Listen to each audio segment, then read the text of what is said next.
नमस्कार दोस्तों। आज हमारे देश के किसान की लड़ाई सीधे सीधे भारतीय जनता पार्टी से है। ये काले कानून भारतीय जनता पार्टी ने स्वयं के फायदे के लिए बनाए हैं। इन काले कानूनों के माध्यम से किसान को मिलने वाली एमएसपी खत्म कर दी गई है। धीरे धीरे सरकारी मंडियां खत्म कर दी जाएंगी। किसान को अपनी ही जमीन में मजदूर बना दिया जाएगा। देश के लाखों छोटे मोटे व्यापारियों को चौपट कर दिया जाएगा। उनके साथ काम करने वाले लाखों कर्मचारियों को बेरोजगार बना दिया जाएगा। इंदिरा गांधी जी की सरकार के समय से किसानों को उनकी फसल का उचित मूल्य मिले, इसके लिए एमएसपी का प्रावधान किया गया था। एमएसपी का मतलब किसान को अपनी फसल का उचित दाम मिले, एक निर्धारित कीमत मिले, जिससे किसान को एक सुरक्षा प्रदान की जा सके। और यह व्यवस्था अब तक चली आ रही थी, जिसे इन काले कानूनों के माध्यम से खत्म कर दिया गया है। किसान अपनी फसल, अपना अनाज सरकारी मंडी में बेचता है। यदि उसके अनाज की कीमत सरकारी मंडी में 2,000 रुपये प्रति क्विंटल है, तो अब नए कानूनों के प्रावधान के अनुसार जो प्राइवेट मंडियां खुलेंगी, उनकी परमिशन भी दे दी गई है। तो उन प्राइवेट मंडियों में उनके व्यापारी उस अनाज को 2,500 रुपये प्रति क्विंटल खरीदेंगे। इससे किसानों को प्रति क्विंटल 500 रुपये का फायदा हो सकता है। इस फायदे के कारण धीरे धीरे किसान अपना सारा अनाज प्राइवेट मंडियों में बेचने लगेंगे और सरकारी मंडियां सूनी पड़ी रहेंगी। धीरे धीरे सरकार उन मंडियों को खत्म कर देगी। उसके बाद उसी 2,000 रुपये प्रति क्विंटल में बिकने वाले अनाज की कीमत प्राइवेट मंडी में बैठे व्यापारी 1,000 रुपये प्रति क्विंटल कर देंगे और किसान को सीधा सीधा 1,000 रुपये प्रति क्विंटल का नुकसान होगा। किसान के पास कोई ऑप्शन नहीं होगा, मजबूरी में उसे अपना अनाज प्राइवेट मंडियों में बेचना पड़ेगा। कॉन्ट्रैक्ट फार्मिंग, किसान की फसल का कॉन्ट्रैक्ट कर लिया जाएगा कि हम आपकी फसल, आपकी सब्जियां, आपके फल इस कीमत पर खरीदेंगे। सपोज करो 10 रुपये प्रति किलो यदि मटर का कॉन्ट्रैक्ट किया गया और फसल आने पर उस समय मार्केट में कीमत 20 रुपये प्रति किलो है, तो कॉन्ट्रैक्ट वाला व्यापारी कहेगा कि मेरी बात तो आपसे 10 रुपये प्रति किलो की हुई थी, इसलिए आपको 10 रुपये प्रति किलो में देना पड़ेगा। और किसान मजबूरी में 10 रुपये प्रति किलो में उसको देगा, जो कि किसान को नुकसान होगा। उसके बाद आगे यदि उसी मटर की कीमत 5 रुपये प्रति किलो हो जाती है, तो किसान कहेगा कि मेरी तो आपसे बात 10 रुपये प्रति किलो में हुई थी, अब आपको 10 रुपये प्रति किलो में ही लेना पड़ेगी। तब व्यापारी कहेगा कि आपके मटर की क्वालिटी ठीक नहीं है, उसमें अंदर दाने कम हैं, आपको 5 रुपये प्रति किलो में ही देना पड़ेगी। यहां भी किसान की मजबूरी हो जाएगी और उसे 5 रुपये प्रति किलो में मटर देना पड़ेगी। हर तरफ किसान का नुकसान होगा। धीरे धीरे बड़े उद्योगपति अपने वेयरहाउसों में इन अनाज को भरते जाएंगे। अडानी जी ने तो पंजाब, हरियाणा में कानून बनने के पहले से ही वेयरहाउस बनाना शुरू कर दिए थे, बड़े बड़े गोडाउन बनाना शुरू कर दिए थे। जब उन गोडाउनों में, वेयर हाउसेस में अनाज पहुंच जाएगा। सरकार ने सरकारी मंडियों के माध्यम से अनाज खरीदना बंद कर दिया था। अब जो अनाज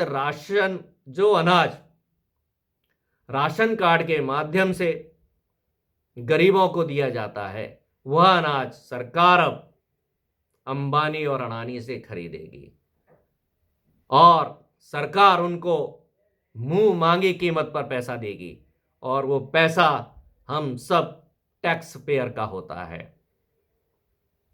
जो गेहूं सरकार सरकारी मंडी में 2,000 रुपये प्रति क्विंटल का खरीदती थी, वह अंबानी और अडानी से 10,000 रुपये प्रति क्विंटल में खरीदेगी। सीधा सीधा सा इससे अडानी जैसे लोगों को फायदा होगा। अडानी अंबानी के बारे में इसलिए बात कर रहा हूं क्योंकि जब 2014 का चुनाव हुआ था, मोदी जी को प्रधानमंत्री पद के लिए प्रोजेक्ट किया गया था। मोदी जी ने अपना पूरा चुनाव प्रचार अडानी जी के हवाई जहाज द्वारा किया था और 2014 तक अडानी जी केवल गुजरात के व्यापारी थे, गुजरात तक सीमित थे। आज अडानी देश के ही नहीं, पूरी दुनिया के व्यापारी बन गए हैं, हिंदुस्तान के नंबर 2 के उद्योगपति बन गए हैं और ये सब भाजपा की मेहरबानी से हुआ है। आप सबने देखा होगा कि जियो को आगे बढ़ाने के लिए BSNL खत्म कर दिया गया। इसी तरह अडानी को फायदा पहुंचाने के लिए किसानों को खत्म किया जा रहा है। सारी सरकारी संपत्तियां बेची जा रही हैं। देश के बड़े बड़े एयरपोर्ट अडानी को दे दिए गए हैं। कोई एयरपोर्ट, कोई रेलवे स्टेशन, कोई बड़ा प्रोजेक्ट 6 साल में खड़ा नहीं किया गया। जो भी पूर्ववर्ती कांग्रेस की सरकारों द्वारा बनाए गए थे, वे सब अडानी और अंबानी ग्रुप को दिए जा रहे हैं। जो भी कांग्रेस की सरकारों द्वारा सरकारी संपत्तियां खड़ी की गई थी, सरकारी कंपनियां खड़ी की गई थी, सब की सब ज्यादातर अडानी और अंबानी ग्रुप को दी जा रही हैं। तो अडानी और अंबानी से जो भारतीय जनता पार्टी का प्रेम है और उनके साथ जो उनका गठबंधन है, आज ये देश की जनता को पता है।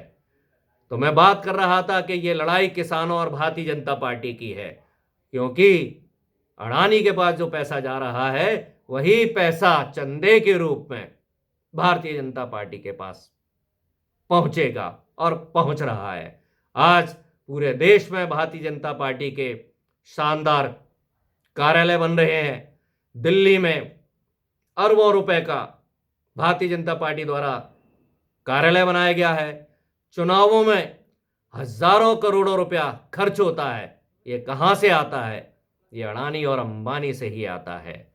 इसलिए ये कानून भारतीय जनता पार्टी ने अपने फायदे के लिए बनाया है। आज किसान अडानी अंबानी पर चोट कर रहे हैं, दर्द भारतीय जनता पार्टी को हो रहा है। भारतीय जनता पार्टी किसान के आंदोलन को खत्म करने के लिए सारे षड्यंत्र रच रही है। उन्हें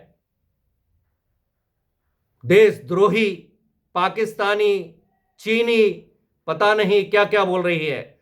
उनके केंद्रीय मंत्री, उनके मंत्री उनको दलाल बोल रहे हैं, कुकुर मुत्ते बोल रहे हैं। विदेशी ताकतों का उनके पीछे हाथ बोल रहे हैं। भारतीय जनता पार्टी द्वारा कुछ फर्जी संगठन खड़े कर कर किसानों के बीच में फूट डालने का प्रयास किया जा रहा है। खुद ही के कार्यकर्ता वहां भेजकर पाकिस्तान जिंदाबाद के नारे लगवाए जा रहे हैं। तो किसानों के साथ भारतीय जनता पार्टी को जो बात करनी चाहिए, उस बात को न करके उन्हें देशद्रोही साबित करने पर तुली हुई है। इसलिए आप सब देश के जागरूक नागरिकों से निवेदन है कि हमारे अन्नदाता जो हमारा पेट भरते हैं, जिनके कारण हम जिंदा हैं, हमें इन परिस्थितियों में, उनकी परेशानियों में हमें उनका साथ देना चाहिए। और हम किसानों का साथ नहीं दे रहे हैं, ये मान के चलिए, किसानों के साथ साथ हम अपना स्वयं का साथ दे रहे हैं, इस देश का साथ दे रहे हैं, इस भारत का साथ दे रहे हैं। धन्यवाद दोस्तों।